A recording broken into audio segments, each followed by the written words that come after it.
саламатсыздар білім алушылар. Бөлімнің тақырыбы тың игеру жылдарында Қазақстан. Яғни бүгінгі өткен сабағының тақырыбы тың жерлерді игерудегі экономикалық, экологиялық, демографиялық салдары. Яғни сабақтың мақсаты бір демографиялық өзгерістердің себеп салдарлық байланысын талдау арқылы дәйекті қорытынды жасаймыз. Екінші сабақтың мақсаты 941. Яғни кеңес үкімет кезіндегі ауыл шаруашылығының орын алған өзгерістерін баға береміз. Бұл сұрақ жауап әдісі арқылы тапсырма сұрау. Яғни біз сабаққа байланысты уақытты үнемдеп 3 топқа алдын сабақ кезінде бөліп қойғанбыз. Бірінші топ, яғни жылымық кезеңі дегеніміз не туралы айтады. Екінші топ 1954-1960 жылдардағы небір себепті жылымық кезеңі деп аталды. Үшінші топ жылымық кезеңі қоғамға қандай өзгерістер алып келеді. Яғни бұл үйге берген тапсырма еді балар. 3 топ сол арқылы үйге берген тапсырманы анықтап айтып шығады. Балар, бірінші топ жылымық кезеңі дегеніміз не? Жылымық кезеңінде жалпы 1953 жылы 5 наурызда Сталин қайтыс болғаннан кейін Сталиндік дәуір тоқтатылды. Одан кейін 1953 жылы қыркүйек айында Хрущев ККП орталық комитетінің Хрущев емес, Никита Сергеевич Хрущев білім алушылар. ККП орталық комитетінің бірінші хатшысы болып сайланды. КСРОны Хрущев басқарған 1953-1967 жылдарда Хрущевтік 10 жылдық немесе Хрущевтік жылымық деп атайды. Жалпы Хрущевтің бастамасымен Сталиннің жеке басқа табынушылық саясатын аяқтауға арналған жаңағы. Қандай жағдайда саясатын анықтады сол кезде Сталиннің? Қандай саясаты болды, Индира? Жеке басқа табынушылық. Өйткені балдар, жеке басқа табыныш, тек қана Сталин идеологиясы. Сталиннің жеке басына табынушылықты қолға алды. Солай ма? 1956 жылы өтті.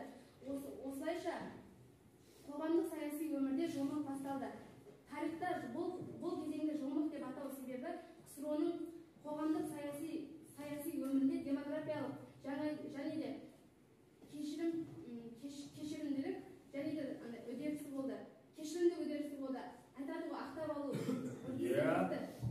Сол кезде ақтап алу үдерісі басым болды ма, Индира? Ол кезде осы саясатты жүргізгенде оның аяғына бармады. Мысалға біздің Қазақстандағы біз оны алдық. Ол шығанды, оған кешірім берді, бірақ ақталған жоқ. Сол ақталмады. Соңғы кезде Ермұхан Бекмаханов қандай қызметке тағайындалды? Соңғы тағайындалған қызметі Ермұхан Бекмаханов. Біз мұғалімдігін Алматыда бітірді. Сол кезден бастап мұғалім қызметі жұмыс жасады. Өйткені сол кезде ақталып шықты. Солай ма? Өйткені жазықсыз еді, білім алушылар? Жазықсыз еді. Сол себепті Ермұхан Бекмаханов ақталып шығып, кейінгі қызметін мұғалімнің жолымен жүріп қызмет жасады. Қазіргі Алматы облысы. Солай ма? Жарайсың, Индира. Екінші топ, яғни 1954-1964 жылдардан не себепті жылымық кезеңі деп аталды? Жалған. Бұл кезеңдегі ішкі саясат, билік, сосын демократия және де жұмысшылардың экономикаларына қарай болды. Өйткені ол кездері қазақтардың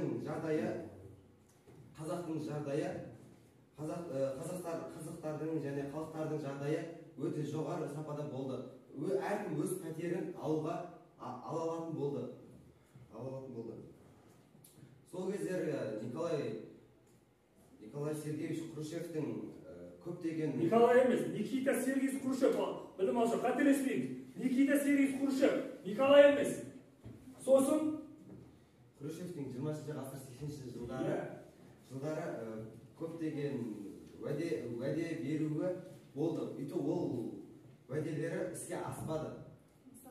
Мысалы, қандай мысал келтіреміз? Мысалы, сол кезде мысалы балдар қара халыққа уәде берді. Себеп Хрущев. Кеңес халқы коммунизмде өмір сүретін болды. Иә, кеңестік коммунизмде өмір сүреміз деді балдар. Дұрыс па? Бірақ ол кезде орындалды ма оның айтқан уәделері? Не себепті? Индира, себебі?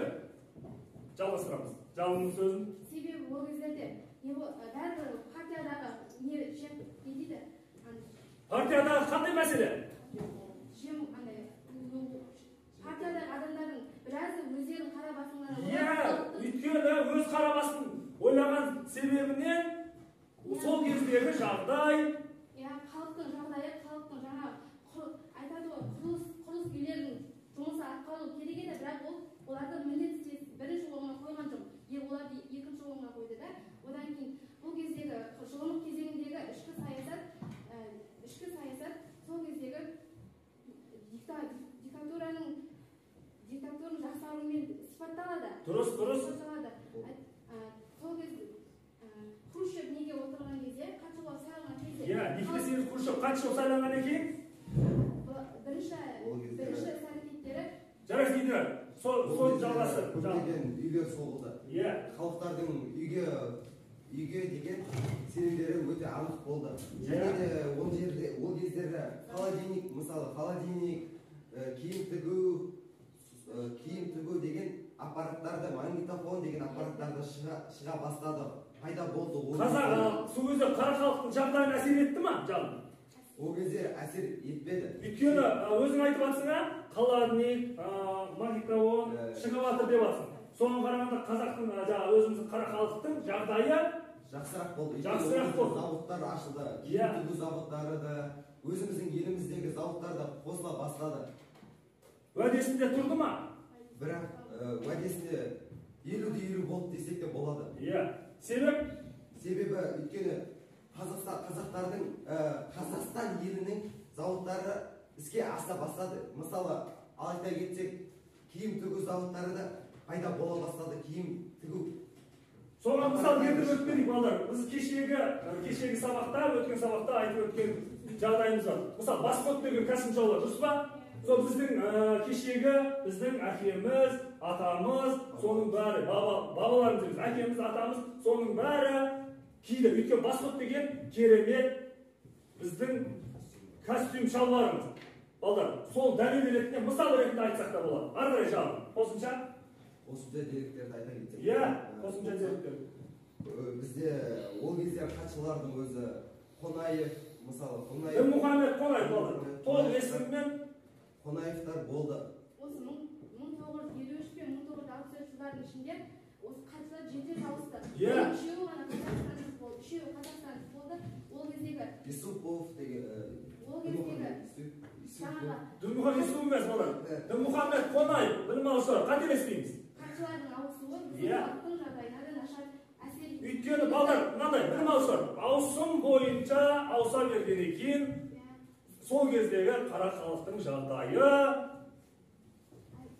әсер етті, кері әсер етті. Өйткені ауыса бергеннен кейін ол кездегі хатшылар болсын, сөзде басшылар болсын ауыса бергеннен кейін сол кездегі жағдай қара халыққа әсер етті. Әсер еткен себебінен қара халық сол кездегі жағдайы төмендеу болды.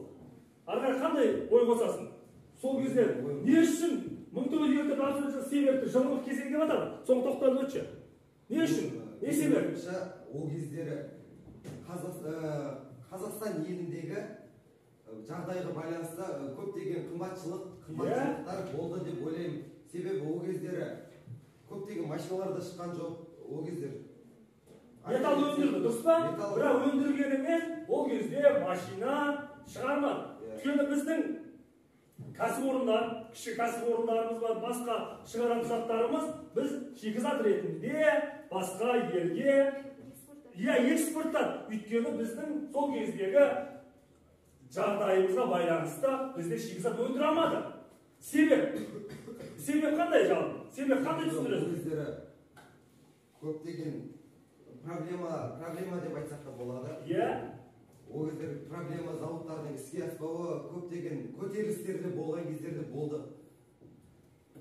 Сосын тағы кім осыған жылымық кезеңіне байланысты кішкене ой қосып өтіп керек. Олжас, кішкене ой қосып өтіп кет.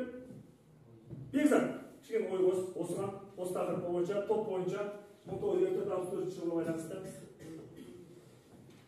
Жалғыз ой қосшы осы соңына кішкене қорытындылашы. 1954-1964 жылдары не себепті жылымық кезеңі деп айқындалды десек, мысалы ол кездері қарапайым халықтардың төмен жағдайда өмір сүруі, көзі енді ашылып жатқан кездер деп ойлаймын. Дұрыс па, білім алушылар Жанұның сөзіне қосыламыз ба, дәлел ретінде келіп жатыр ма? Мынау 1954 жылға себеп жылымық кезең деп аталғанға түсінікті ма? Сол кездегі не үшін жылымық кезең аталған? Жарайсың жалып отыр. Үшінші топ, яғни үшінші топтың жылымық кезеңі қоғамға қандай өзгерістер алып келді балалар? Сол себепті үшінші топ картинара соған байланысты дәлелдеп шық. Иә. Дауысын шығарып айта бар. Кеңестік жүйе әлеуметтік саяси шиеленістерді шеше алмайтын консерваторлы жүйе болып қалғандығы 1929 жылғы Теміртау оқиғасы дәлелдейді. Ол Қарағанды облысы Теміртау қаласында металлургия комбинатын салу бүкіл одақтық құрылысы болып жарияланды. Комсомолдық құсат қағазбен өз еркімен елдің түкпір-түкпірінен әр елден жұмысшылар келе бастады. Дұрыс, Динара, дұрыс айтып жатсың. Алайда жұмыс орны тұрғын үй басқа да қажетті заттар оларға жеткіліксіз болды. 1929 жылы Қарағанды металлургия комбинатына 25 мыңнан астам адам жұмыс істеді. Құрылыстың елеулі әлеуметтік тұрмыстық мәселелер туындады. Жатақханалар, орын жетіспеушілігі, дүкендердегі азық-түлік жетіспеушілігі болды. Сол себепті қара халықтың жағдайына кері әсерін тигізді. Сол себепті жылымық кезеңі қоғамға қандай өзгерістер алып келді? Өзгерістерді нақты айтшы, Динара. Қосымша айтатындар болса, дайындап отырыңдар сол кезге. Өзгерістер алып келген жағдайда. Диана, қосамыз ба бұл? Диана. Жылымық кезең қоғамға қандай өзгерістер алып келді? Бірінші Теміртау оқиғасы болды. Екінші, ол кездегі көтерілістің арқасында ГУЛАГқа бірінші. Иә, сосын?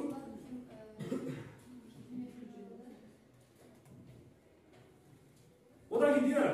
Халықтың тұрмыстық жағдай оларға көмектенеді. Отыр. Сен айта бер, Диана. Диана отыр. Айта бер. Сол кездегі халықтың жағдайы төмен болған себебінен білім алушылар жылымық кезең қоғамға қандай өзгеріс алып келгенін Динара бір шама түсіндіріп өтті. Солай ма? Жарайсың, Динара. Отыр. Білім алушылар, қараңдар. Ендігі біздің әдіс тәсіліміз ой қозғау әдіс арқылы тақырыпқа жалпы шолу. Яғни тың жер дегеніміз не? Тыңайған жер дегеніміз не?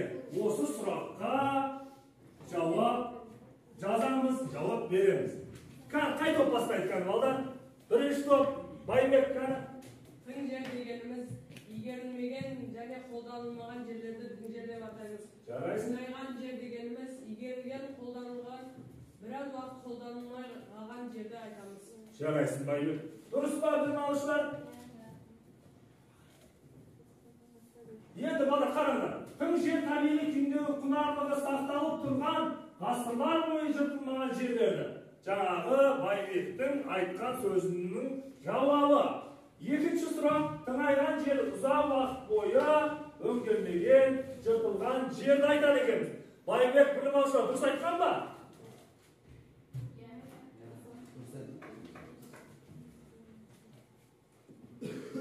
Балдар қараңдар. Термин сөздермен жұмыс жасаймыз. Шағми, термин сөздің атауы, атауы термин сөздің мағынасы, яғни тың игеру, эрозия, топырақ эрозиясы үш термин сөздің мағынасы арқылы жұмыс жасаймыз. Кәл балдар, қараңдар.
Құдай бергенді айтшы.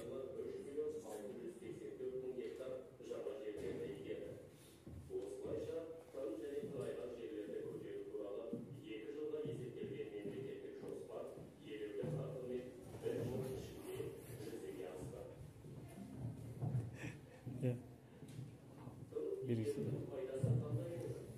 Мынау үшін 20 минуттай жақындаған кезде бар ғой, үзілді болып қайтып қосып жіберді, не болады енді?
жаңа 20-ға барғанда тоқтап қалды, қайтып қойып жүрді. 20-дан өсіп кетті азыр.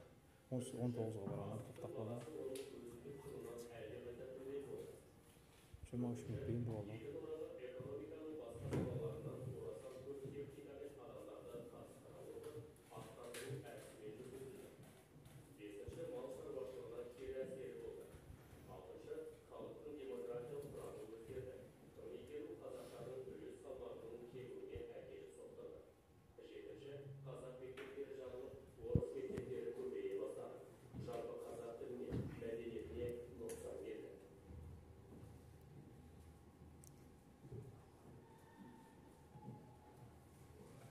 Білім алушылар түсіндіге енді қараңғы болды. Осыны топтық жұмыс жасаңыз. Ойланып тұрсаңыз, бөлісіңіз арқылы постерді қорғаймыз. Бірінші топ тың жер игерудің барысы туралы айтады. Екінші топ эрозияға ұшыраған жер. Тың игерудегі тиімсіз жағын айтады. Үшінші топ тың игеру нәтижелеріндегі жетістіктер туралы айтады. Кәні, қай топ бастайды бірінші? Иә, бірінші топ Индираның тобы бастаймыз.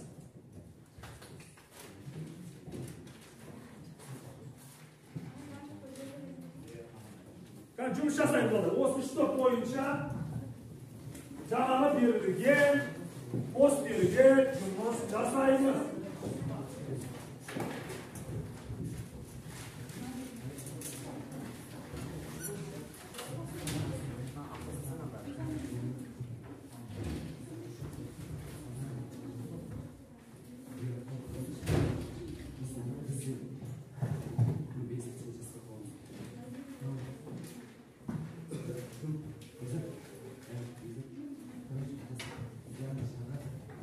Жұмыс жасаймыз болды, жұмыс. Ал. Артта.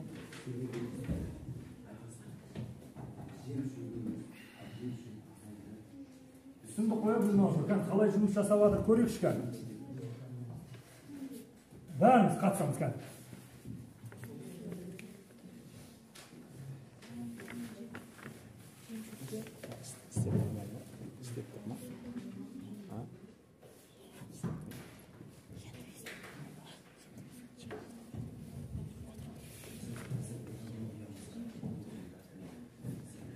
Aldiyar, жұмыс жасаймыз. Білім алушыларға жұмыс жасаймыз.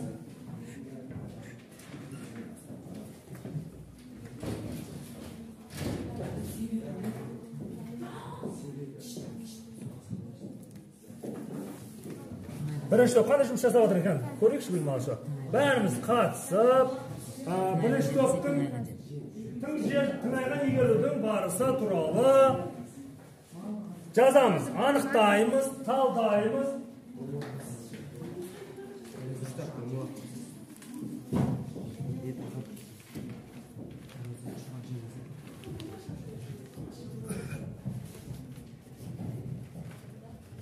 Екінші топ, қане көрейікші.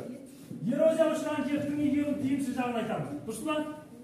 Қане, бәріміз жұмыс жасап, қатысамыз.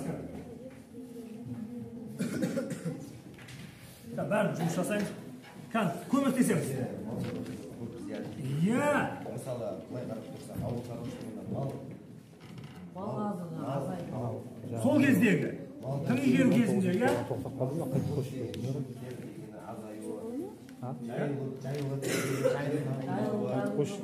Жайылдан жоқтығы, сол эрозияға ұшыраған жерлердің тың игеру тиімсіз жағын жазамыз. Дұрыс па? Сол кездегі тиімсіз жағын жазамыз.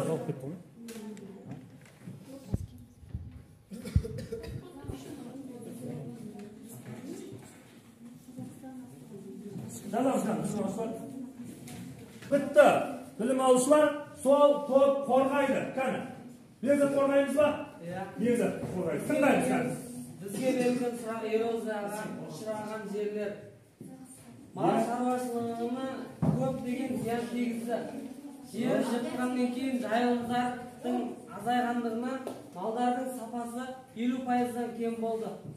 Дұрыс. Сосын 1946-1951 жылы мал шаруашылығының ұйымдастырудың жоспарлары болмады. Көптеген жерлер эрозияға ұшырады.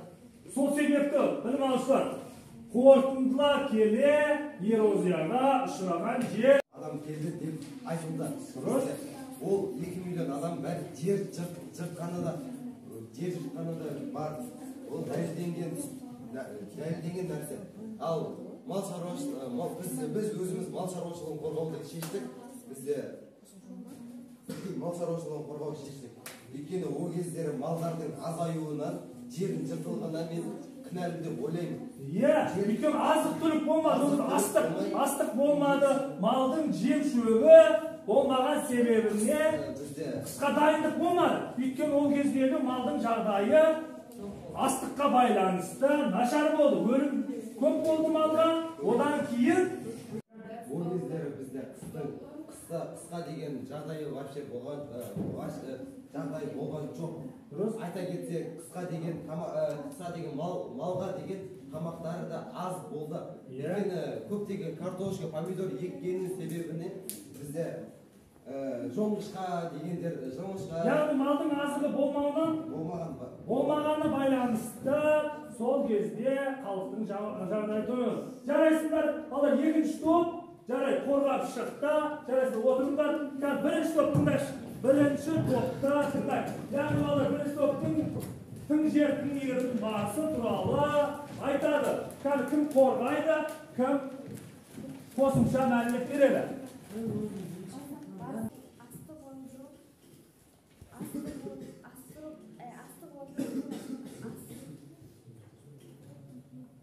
Индира тыңдашқан.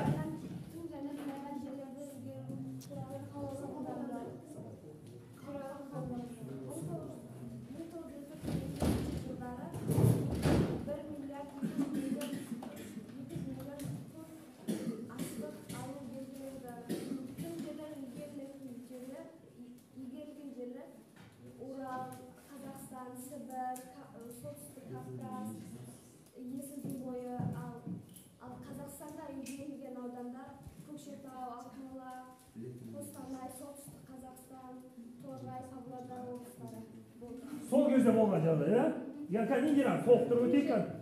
Тың жер, жаңа жыртылмаған игерілмеген жерлер дедік. Тың игерудің барысы, тың және тыңайған жерлерді игеру кезінде тың игеру жылдары Қазақстанда 25 мың гектар жер игерілді. Дұрыс. Одақ бойынша санағанда 41 миллионға жетті.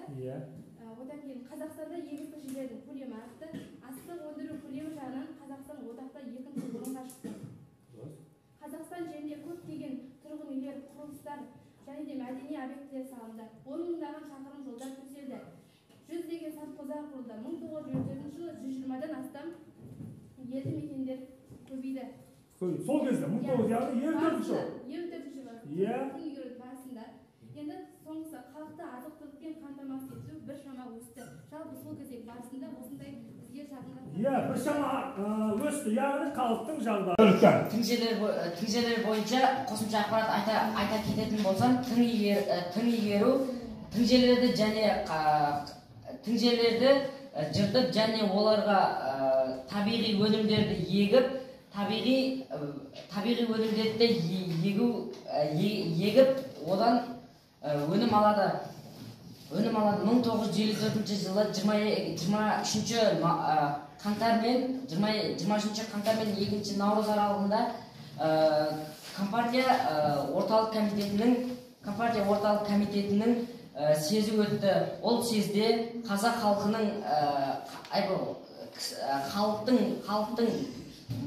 асықпай айтамыз, аш сөзді болар, асықпай. Ол съезде халықтың әл-ауқатын жақсарту туралы айтылды.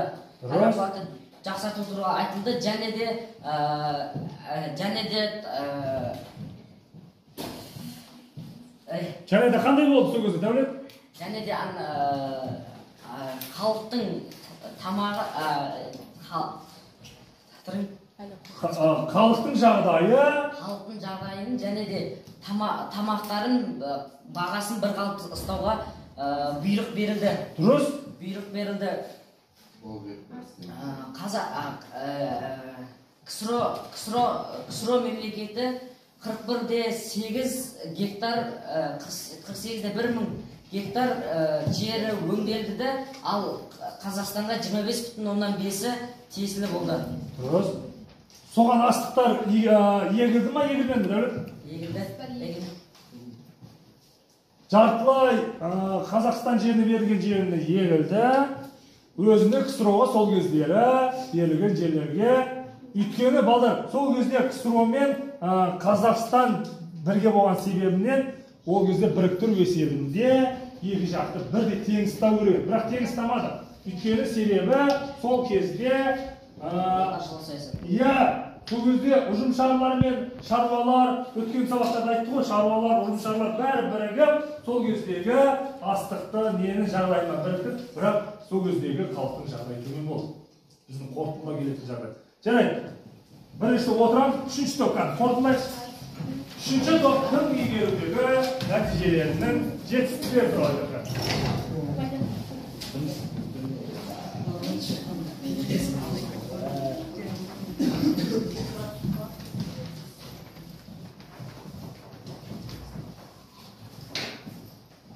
Білім алсақ тыңдаймыз, Динара тыңдайықшы. Игерудің нәтижесі. Бірінші 1926 жылы республикалар 16 миллион астық жинады. 25 миллион гектар жер жыртылды. 1926 жылы республика Ленин орденімен марапатталды. Қазақстан астық шығарушы ел ретінде әлемдік нарыққа шықты. Ондай мүмкіндік тек Қазақстан ғана ие болды. Тың игеру барысында Қазақстан ірі астық базасына айналды. Ескі қалалар мен селолар гүлденді. 1956 жылы сол кезде астықтың жалпы көлемі қанша болды? 16 миллионға астық жиналды. Соның бәрі Қазақстан астық жағдайына пайда жағы, халыққа пайда жағы көп болды. Тың игерудегі нәтижелері мен салдары туралы кім айтады? Қайсың айтып шығасың?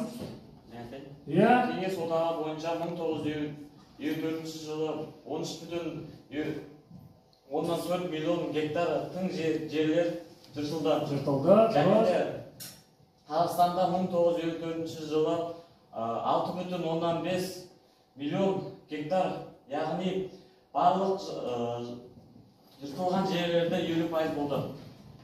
1953 жылы Диана, қорытындылайықшы. 1953 жылы жоспарланған 7,5 миллион гектарда орташа 9,4 миллион гектар жер жыртылды. Одақ бойынша барлығы 42 миллион тың жер игерілсе, соның 25 миллион гектар жер Қазақстан игерілген болды. Дұрыс. Айта бер. Сосын 1956 жылы республикада 16 миллион астық жиналды. Дұрыс. 1954-55 жылша? Қазақстан жаңа 337 совхоз құрылды. Дұрыс. 55 мен 54 жылдарша ол кезде қанша совхоздар құрылды? Өзің айтқан. 337 совхоз құрылды, дұрыс па? Білім алушылар. Сол кезде 59 жылдарша? 59 жылдары 20 миллион қаражат жұмсалды. Сол кезде тың игеруге жұмсалған қаражат, дұрыс па? Соғысыншы, 62 жылша? 62 КСРО-дағы Европалық бетінен 2 миллион адамдар келді. 40 пен 50 жылдарша? Қазақстан 15 мың қала, 86 ала тұрпаты өзгерткеші деген шағын елді мекендер пайда болды. Соңына келе қала сол кездегі халқының үлесі 1939 жылы қанша процентке жетті, қанша процент аяқталды? Артты. 28%-дан 1959 жылы 44%-ға дейін артты. Балдар қараңдаршы бір жерден түсінікті. Тың игерген кезде Қазақстанның 5 облысында, яғни 5 облысында 200-ден астам ауылды, село аттары орыс тіліне қайта өзгерді. Өйткені сол кезде қазақтардың еңбегіне байланысты сол кездегі аттар бізге пайда жағына тиілмеді. Өйткені себебі орыс жағына сол кездегі берілген аттар, есімдер сол кезде ауыстырып отырды. Соңында қараңдаршы, ең соңында Қазақстан КСРО-дағы ең ірі астықтың республикалық birine ayналды. Қосып айтарlar var mı? Kani, Diyana'nın tümler? Tüm жерлерді игеру республика аударын өзгертті. Қазақ кср-да ең ірі астық өнімдеріне айналдырды.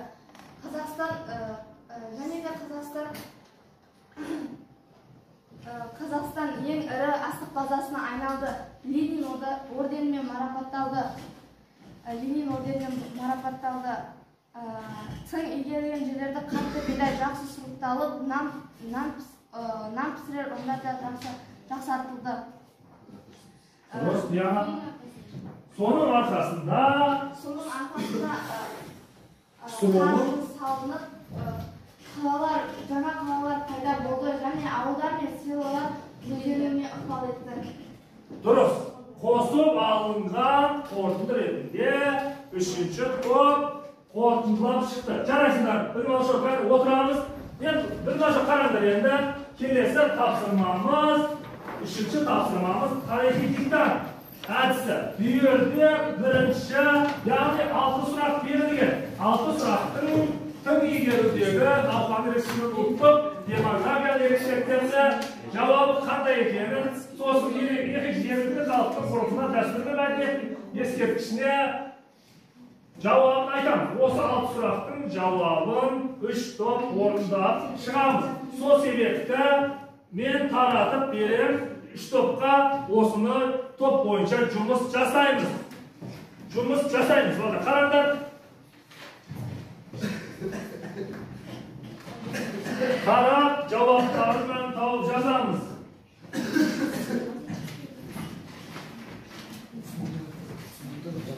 Болған топ шапалақтар орындап жауап беретін айта беріңдер. Білмеушілер.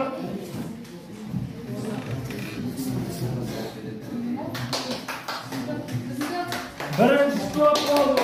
Қараңдар. Бірінші топ, одан кейін екінші топ айтады. Бірінші топ тыңдайшы.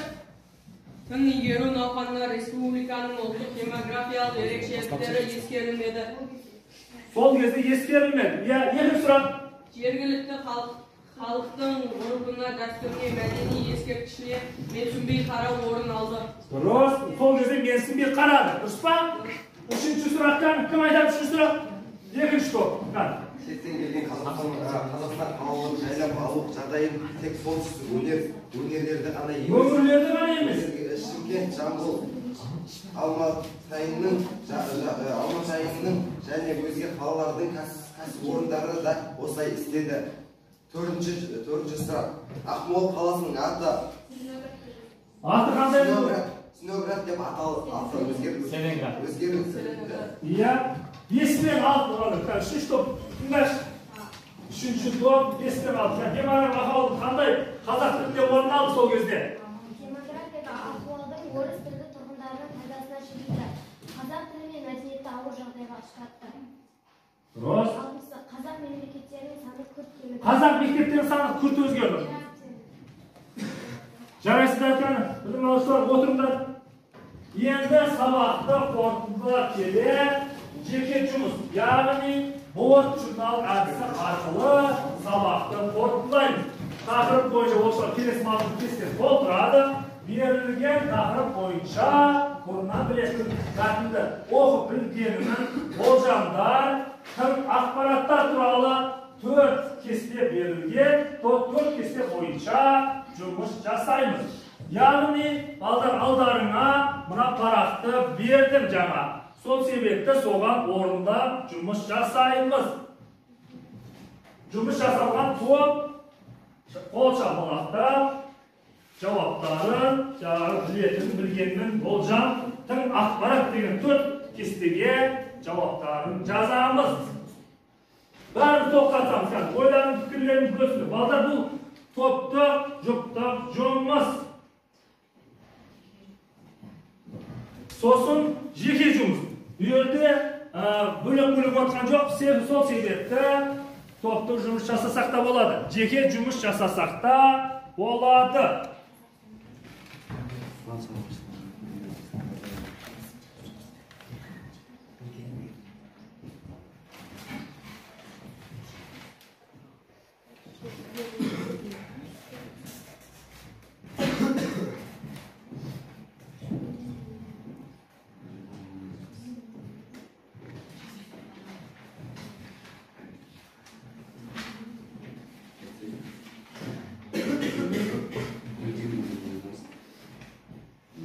Жұмыс жасап жатырмын ба кәні?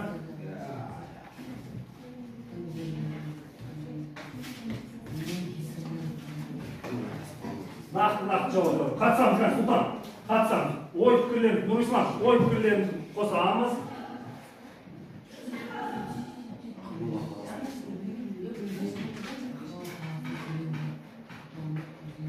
Я жаңа жұмыс жасадық қой, сол мәселе не бойынша айтылады. Білгенмін, болжам, білетінім тың ақпарат туралы. Басқа топта сұрамаймыз балдар. Өзіміз орындап шығамыз.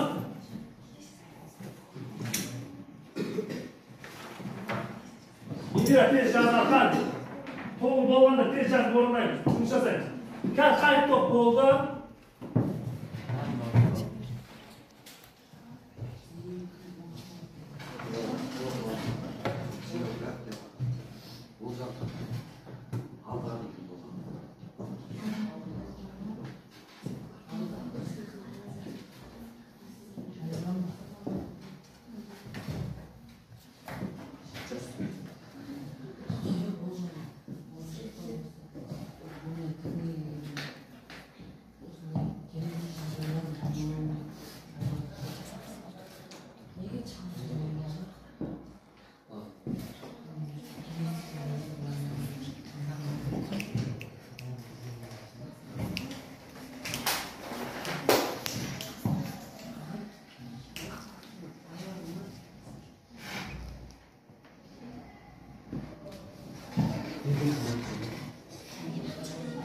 Қазір қай топ болды? Балдар үшінші топ болды, үшінші топ жұмысшы кәні. Сөйлетіп айта береміз, кәні. Кәні, Динара. Үшінші топ, Динара кәні, айтшық. Білетінім дегеніміз не екендігін бұрыннан білетінмін. Білгенім 1956 жылы республикада 16 миллион астық алынды. Тың ақпараттың жерлерді игеру барысында Қазақстан астық базасына айналды. Жарайсың. Отыр Динара. Кәні, кім болса? Динара, бірінші топ тыңдайық. Кәні, бірінші топ не дейді? Менің білгенім Қазақстанда 25 миллион гектар жер игерілгенін білмедім. Иә? Ал бүгінгі сабақтан білгенім тың игеру жылдарында көбікті біздің Қазақстан тың игеру жылдарында көбікті республикаға айналды. Дұрыс. Ал тың ақпарат, жаңа ақпарат астық өндірушінің Қазақстан 7-ші орынға шықты. Одақ бойынша, республика бойынша, иә, дұрыс. Соның арқасында Қазақстан Орта Азия мен Сібірді Орал орталықтарын астықпен қамтамасыз етті. Жарайсың. Кәні, үшінші топ, жалын. Жалын, қорытындылайық. Кәні, үшінші топ, тыңдашы. Бүгінгі біздің білетініміз, бүгін біздің топтың білгені мал шаруашылығының азаюын айттық біздің білетінімізді. Енді білгенімізді айтсақ, Ақмола қаласының аты Синоград деп аталғанын бүгін біз білдік. Өйткені алдын онда ақпаратты білмеген едік. Сол себепті білдік, дұрыс па? Біздің алдыға деген